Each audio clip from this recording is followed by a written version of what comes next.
इस फर्क को जितनी जल्दी आप समझेंगे आपके लिए उतना भला है।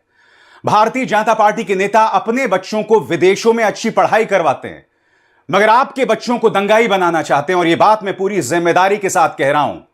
गोरखपुर से पार्टी के सांसद रवि किशन का बयान चर्चा में है। वो बयान क्या दिया कुछ देर बाद, मगर आज न्यूज चक्र में हम न सिर्फ रवि किशन, अनुराग ठाकुर जैसे नेताओं की चर्चा करेंगे जो खुद तो चुनावी मंच पर खड़े होकर भड़काऊ बयान देते हैं मगर अपने बच्चों को विदेशों में पढ़ाते हैं।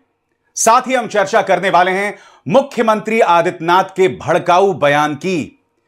अब वो चुनावी मंच पर बाबरी की बात कर रहे हैं, एक धक्का और दो की बात कर रहे हैं। कितने शर्मनाक बात है। और चुनाव आयोग हमेशा की तरह खामोश है। मगर सबसे पहले न्यूज चक्र में हम बात करना चाहेंगे रवि किशन की।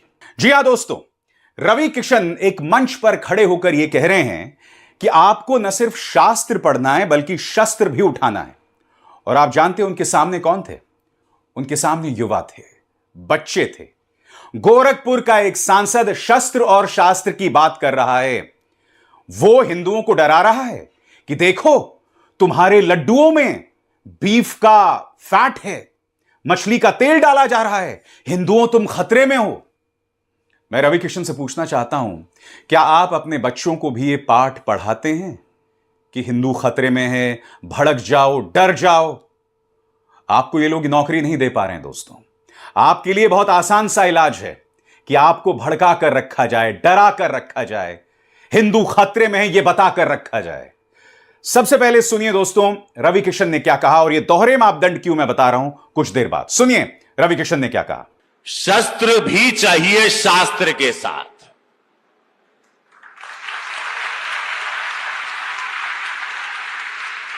आप देख ही रहे हो बालाजी मंदिर में मटन मीट द्वारा बीफ के मीट के लड्डू बना के बेचे हिंदुओं को दिए जा रहे थे। क्या हो रहा है हिंदुओं के साथ, यह सोचना चाहिए। मंदिर जो चला रहे थे जो हिंदू नहीं थे, और यह विषय आज पूरे विश्व में चर्चित है कि बीफ का मटन दिया जा रहा था लड्डू में। तो अब समय आ गया है कि शस्त्र और शास्त्र ओकरे साथ चले के हो। यह समय बा, यह पूज्य महाराज जी सिखावा ना। अगर ये बुलडोजर कहा ना तो उसके अंदर बहुत सारी बातें हैं। कल मैंने सोशल मीडिया में सवाल पूछा था रवि किशन से, और आपको भी बतलाना चाहूंगा। मैंने रवि किशन से पूछा, रवि किशन जी, आप अपनी बेटी के साथ जो शायद विदेश में कहीं पढ़ रही हैं, उनके साथ फोटो खिंचवाते हैं, इंस्टाग्राम पे रील्स बनाते हैं, और वो फिल्म एनिमल का गाना है ना, पापा मेरी जान, उस गाने पर ये रील्स बनवाते हैं। यानी अपने बच्चों को रवि किशन विदेशों में पढ़ाई करवा रहे हैं। इंस्टाग्राम की इस रील में आप देख रहे हैं दोस्तों, मैंने जानबूझकर उनकी प्यारी बेटी की फोटो को जो है ब्लर कर दिया, उनके चेहरे को छिपा दिया है। यहां पर रवि किशन अपने परिवार के साथ विदेश में ऐश कर रहे हैं, अपने बच्चों को अच्छी पढ़ाई करवा रहे हैं। मगर मैं आपसे सवाल पूछता हूं, आप जो अंधभक्त हैं, जिसके अंदर इतना जहर भरा हुआ है देश की माइनॉरिटीज के खिलाफ, आपका क्या भला हो रहा है? आपको कहा जा रहा है शस्त्र उठाओ, शास्त्र भूल जाओ, या फिर शास्त्र के साथ शस्त्र उठाओ। आप मुझे बताओ ना, आपके साथ शस्त्र और शास्त्र दोनों होंगे, आपका ध्यान किस तरफ जाएगा? इस देश के बच्चों को पढ़ाई की जरूरत है, अच्छी शिक्षा की जरूरत है, नौकरी की जरूरत है। रवि किशन उसकी बात नहीं करेंगे। रवि किशन आपको भड़काएंगे मगर अपने बच्चों के साथ इस तरह से छुट्टी मनाएंगे। और लंबी चौड़ी फहरिस्त है दोस्तों। अनुराग ठाकुर, डिग्री दुबे यानी निशिकांत दुबे, रविशंकर प्रसाद, शिवराज सिंह चौहान, ये सभी के सभी नेता यहां पर बैठकर अनर्गल बयान देते हैं, भड़काऊ बयान देते हैं, मगर इनके बच्चे अच्छे अच्छे स्कूलों में पढ़ रहे हैं, विदेशों में नौकरी कर रहे हैं। निशिकांत दुबे, यह आदमी संसद में खड़े होकर पत्रकारों के बारे में झूठ बोलता है, जैसे कहते हैं ना, गलत बयानी करने वाला आदमी है। इनके बच्चे विदेशों में न सिर्फ डिग्री हासिल कर रहे हैं बल्कि वहीं पर नौकरी कर रहे हैं। अरे आप बताइए, प्रधानमंत्री नरेंद्र मोदी 10 साल से प्रधानमंत्री हैं, आपके मुताबिक तो देश में रामराज्य आ गया है ना। तो मेरे सवाल का जवाब दीजिए, आपके बच्चे विदेशों में क्यों नौकरी कर रहे हैं? निशिकांत दुबे, मिस्टर डिग्री दुबे, शर्म आती है आपको? शर्म आती है कि नहीं आपको? आपको याद है दोस्तों, दिल्ली के चुनावों से ठीक पहले अनुराग ठाकुर ने क्या बयान दिया था? देश के गद्दारों को, जी हां, और उसके बाद आपको यह भी याद होगा किस तरह से जामिया और शाहीन बाग में 2 युवक पहुंच जाते हैं और गोलीबारी शुरू कर देते हैं। याद कीजिए इस आदमी ने क्या कहा था, सुनिए। गद्दारों को गोली मारो, देश के गद्दारों को। पीछे तक आवाज आनी चाहिए, गिरिराज जी को सुनाई दे। देश के गद्दारों को, देश के गद्दारों को, देश के गद्दारों को। अब मैं आपको 2-3 तस्वीरें दिखा रहा हूं दोस्तों। यह 2015 की तस्वीर है। यहां पर अनुराग ठाकुर वाघा बॉर्डर पहुंचे हुए अपने बेटे के साथ। बहुत प्यारी तस्वीर है दोस्तों, बहुत ही प्यारा बेटा है उनका। मैं खुद एक पिता हूं और जब एक बाप और बेटे के प्यार को देखता हूं ना, मैं खुद इमोशनल हो जाता हूं। बहुत ही प्यारी तस्वीर है। अब एक और तस्वीर देखिए जिसमें अनुराग ठाकुर विदेश पहुंचे हुए हैं। अब कहां पहुंचे हुए मैं नहीं बताने वाला हूं, विदेश पहुंचे हुए हैं और यहां उनका बेटा जवान हो गया है। बहुत ही अट्रैक्टिव पर्सनालिटी, और यहां पर अपने बेटे के साथ तस्वीर जो है खिंचवा रहे हैं। एक बार फिर बहुत प्यारी तस्वीर। मगर आपने नोट किया, आपके लिए तो यह बयान देते हैं कि देश के गद्दारों को गोली मारो, और अपने बच्चे विदेशों में पढ़ाते हैं, उनके साथ तस्वीरें भी पोस्ट करते हैं। मैं आपसे समझना चाहता हूं यह दोहरे मापदंड क्यों? क्या रवि किशन और अनुराग ठाकुर अपने बच्चों को सड़कों पर भेजेंगे? जहां पर ये लोग भड़काऊ बयान देते हैं उस भीड़ में अपने बच्चों को खड़ा करेंगे? क्या अपने बच्चों को इन्होंने पाठ पढ़ाया कि हिंदू खतरे में है? क्या अपने बच्चों को इन्होंने पाठ पढ़ाया कि भाई मुगलों का राज आ जाएगा अगर बीजेपी चली गई? आपको लगातार डराकर धमकाकर रखा जा रहा है, मगर इनके बच्चे विदेशों में अच्छी पढ़ाई करते हैं। मैं समझना चाहता हूं क्यों, क्या वजह है? ये दोहरे मापदंड ये लोग लाते कहां से हैं? शर्म इनको मगर आती नहीं। आपके बच्चों को ये लोग दंगाई बना रहे हैं। मैं एक अरसे से आपको ये कह रहा हूं, Bharatiya Janata party prime time के जरिए, अपने गोदी मीडिया न्यूज चैनल्स के जरिए आपके बच्चों को दंगाई बना रहे हैं, क्योंकि दंगाई के दिमाग में कुछ नहीं होता है, नफरत होती है।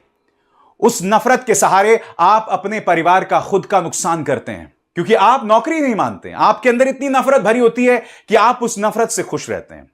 आप ये अंदाजा नहीं लगा पा रहे हैं कि हर गुजरते दिन के साथ आप अपने आप को बर्बाद कर रहे हैं।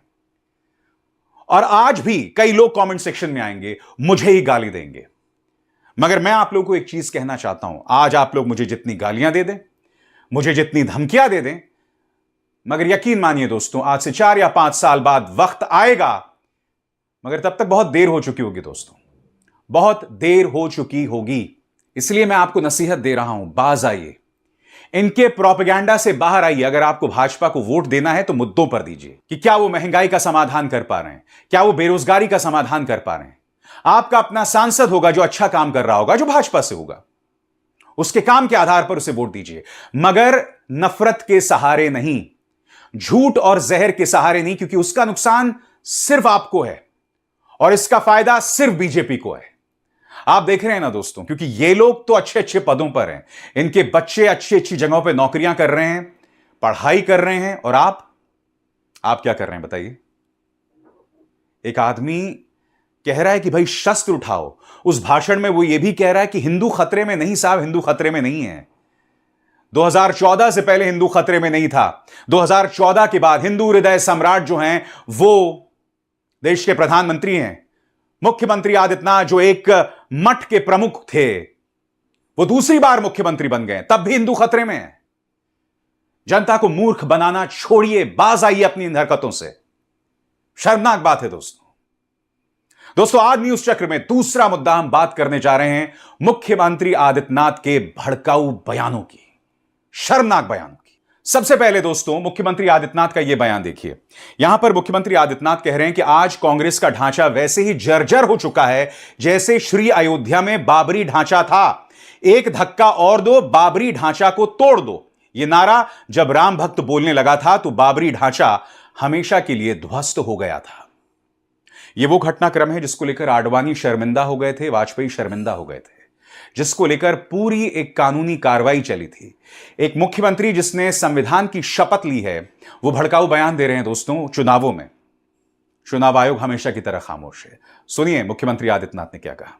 बहनों और भाइयों, आज कांग्रेस का ढांचा वैसे ही जर्जर हो चुका है जैसे अयोध्या में बाबरी ढांचा था। एक धक्का और दो, बाबरी ढांचे को तोड़ दो, ये नारा जब राम भक्तों ने लगाया था तो बाबरी ढांचा हमेशा के लिए ध्वस्त हो गया। और बाबरी ढांचा जो ध्वस्त हुआ, गुलामी का ढांचा ध्वस्त हुआ, अयोध्या में राम मंदिर निर्माण का मार्ग प्रशस्त हुआ।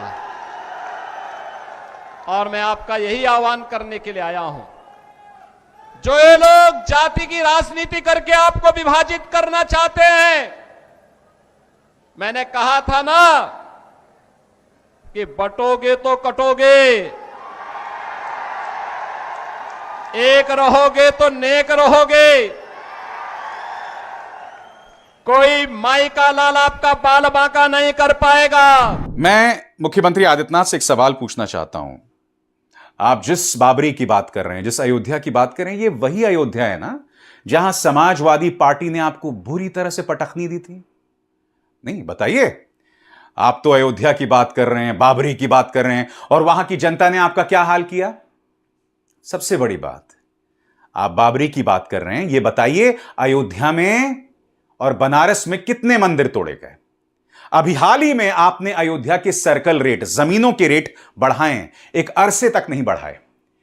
जैसे ही बाबरी पर सुप्रीम कोर्ट का फैसला आता है, भाजपा के जो चाटुकार नेता हैं या जो चाटुकार नौकरशाह हैं, इनके सांसद, इनके ब्यूरोक्रेट्स, बड़े बड़े धन्ना सेठ, लोढ़ा कंपनी, अडानी ग्रुप, बृजभूषण शरण सिंह का जो बेटा है, इसके अलावा अरुणाचल के डिप्टी चीफ मिनिस्टर के बेटे, बड़े बड़े नौकरशाह, ये लोग जमीन खरीद लेते हैं, मगर अयोध्या की जनता को कोई फायदा नहीं होता है।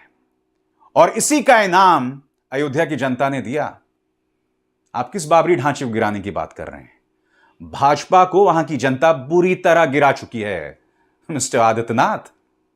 दूसरी बात, बटेंगे तो कटेंगे, यहां पर भी काटने बांटने की बात कर रहे हैं।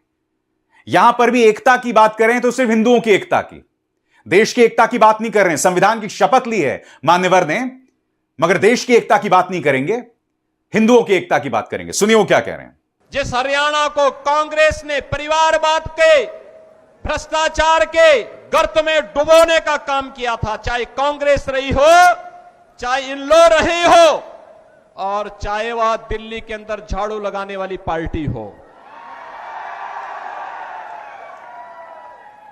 याद रखना, बहुजन समाज पार्टी के हाथी का पेट इतना बड़ा है वो कभी भरता नहीं है,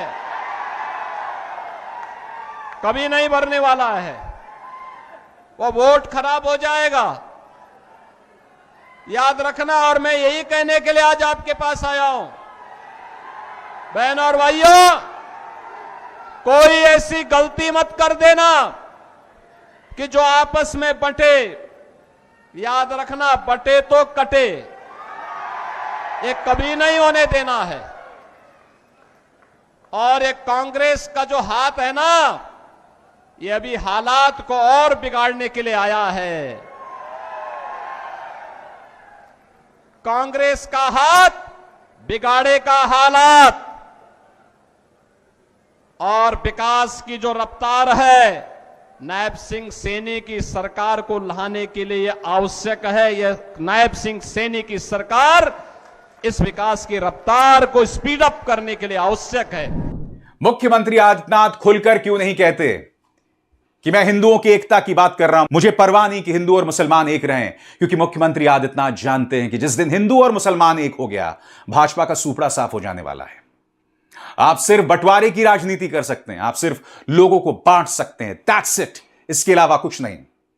यही हमें रवि किशन के तेवरों में दिखाई दिया था, अनुराग ठाकुर के बयानों में दिखाई दिया था, और मुख्यमंत्री आदित्यनाथ के बयानों में दिखाई दे रहा है।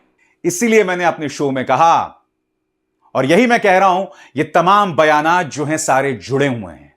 आपको डराना, धमकाना, डराना, और अपने बच्चों को विदेशों में पढ़ाई करवाना। शर्म इनको मगर आती नहीं। अभिसार शर्मा को दीजिए इजाजत। न्यूज चक्र में बस इतना ही। नमस्कार। स्वतंत्र और आजाद पत्रकारिता का समर्थन कीजिए, सच में मेरा साथी बनिए। बहुत आसान है दोस्तों, इस ज्वाइन बटन को दबाइए और आपके सामने आएंगे ये 3 विकल्प, इनमें से एक चुनिए और सच के इस सफर में मेरा साथी बनिए।